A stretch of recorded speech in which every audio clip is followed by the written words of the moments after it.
And for Heidegger, this seeming passivity, though this would be perhaps the wrong term, this passivity of the self is just as important as every other aspect of it. What's the German word for mood? Stimmung. Stimmung. And what does that mean? Well, literally? Isn't it a musical metaphor? Yeah, tuning, attunement. Attunement, yeah. That's why I think attunement would probably be a better translation of Stimmung than mood, although what he really does mean is mood. But to understand our moods as a form of attunement, I agree with you. That's one of the great insights of being in time, that Dasein is never without its mood, and it's never without an attunement to its world and to others. And I agree with you as well that this is one of the most under-thematized, if not non-thematized, existentiali in philosophy. So it's true that mood comes in, and mood is linked to the body as well in many ways. No? It has also a biorhythmical foundation. Yeah, I think so. And Heidegger has an understanding of the body which obviously can't view it as simply an object at our disposal or a tool that we use.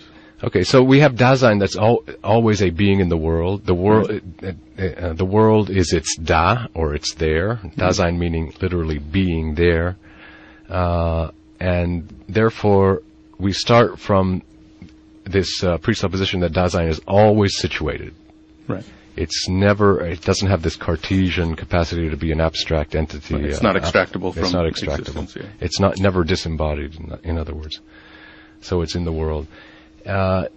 We also said that it's temporally ecstatic. Mm-hmm. I mean, we're projected into the future, into possibilities of the future, but we're also thrown into a world, and we're thrown into a world that was there before we got into it, that comes with a whole baggage and past.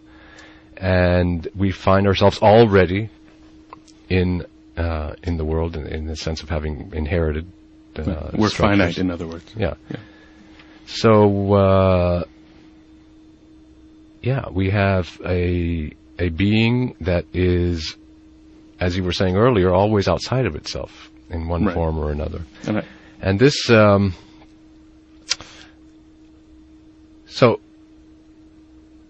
this temporal structure that Dasein has is finite. That's a very important word that you just used there. That you could say, to speak Heidegger's language, Dasein is transcendent. It's always self-transcending, but it's finitely self-transcending, no? Yes. What is the importance of finitude in the temporal equation? Well, this touches on a theme I know to be dear to your heart, death. Dasein doesn't have its death, once again. No one has their death. Our death is always ahead of us. And so, in Being in Time, Heidegger speaks about our being towards death. Yeah, what's that mean, being toward death? Well, it means... Or being unto death, I think was the older translation. Sein zum Tod. We don't have death as a possession. When death's there, we're not there. This is a thesis you could find in Epicurus, for example. But what Heidegger does with this is say that as long as we're alive, something is outstanding. And what is outstanding is death. But death is precisely what is most our own. No one can die in my place. People could teach my classes for me, people can drink my alcohol for me, but no one can die for me.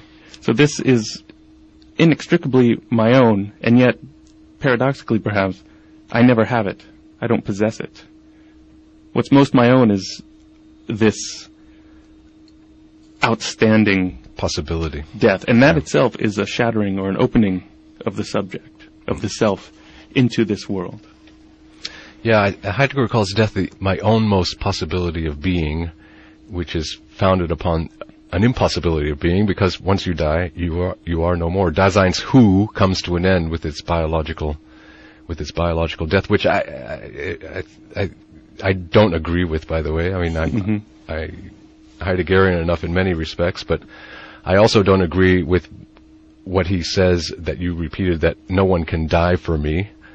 Someone can die for you? Well, put it this way. In anthropologically speaking, if you were to ask I don't mean just someone heroically dying so that I can live on. No, but if you ask a believing Christian whether Christ's death on the cross was not an instance of someone dying, for me, then or so that I could live. Right. Part of my rejoining Christ would entail my own death so that I could rise again. Well, exactly. To heaven. So even though Christ dies in my name, perhaps, I still have my own life to live, my own death to die. Yes. Well, it depends on how you read someone like St. Paul, where he says that Christ died so that we can live. Anyway, we don't want to get into that. That's not the basis of my... St. Paul died, didn't he? My skepticism about the fact that no one can die for me is that, or no one can die in my stead. Someone can die in my stead, I suppose. That it makes my death a completely individual event that separates me from others, isolates me. In fact, Heidegger says that death is that which individuates Dasein radically, no? Right, and there's different ways of interpreting these passages in Being and Time, however. One could say that through this relationship to death, I lose relationships with others, but I lose my inauthentic relations with others. I no longer see others as replaceable beings or myself as one just like them. In realizing my own uniqueness, let's say, my own singularity, there's a transformation of the world as well.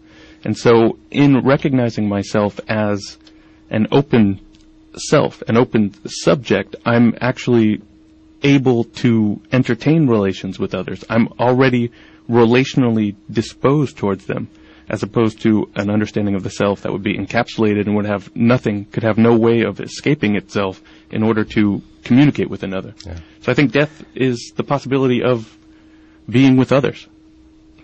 Well, I like it when you say it that way, and I'll go along with that, as long as we can account for the fact that traditionally in almost all human cultures, the event of death is one of the most communal, collective, social, ritualized events that bring entire communities together around the mourning rituals and so forth. So, undeniably.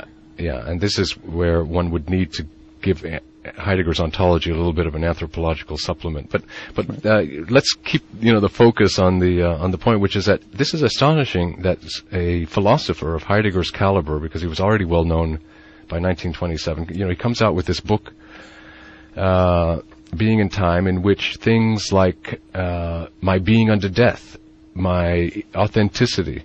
He also speaks about the call of conscience, that if Dasein is going to embrace its own authenticity, it's going to have to hear this call of conscience, which he says is coming to me out of the very nullity or nothingness of my being. And he speaks about anxiety and all these things that had such a resonance for these people, which wasn't that long after World War I, and very, very unusual for, high-brow academic philosophy to be talking about these highly existentially charged concepts. This is what distinguished it from Husserl's phenomenology in a certain regard. It's concrete. It's real. It's about life and how we live it. Yeah.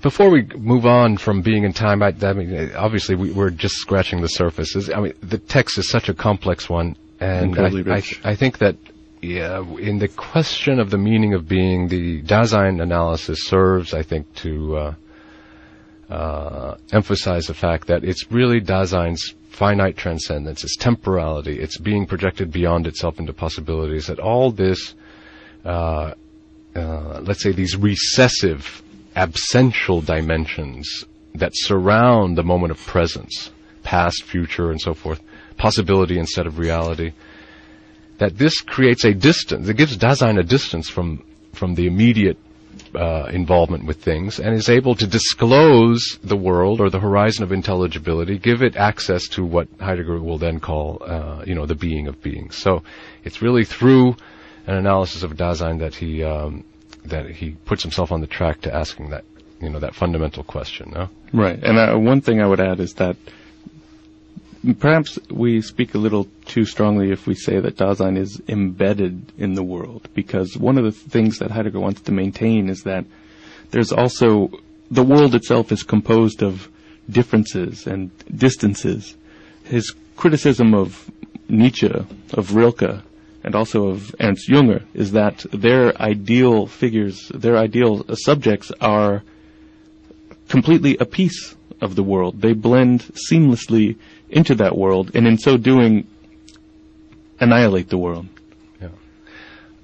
Andrew, after being in time, Heidegger's career takes a so-called turn, or not everyone agrees that there's a Heidegger 1 and Heidegger 2, but clearly something happens in the 30s. He has that moment where he embraces the National Socialist movement, becomes the rector of Freiburg University.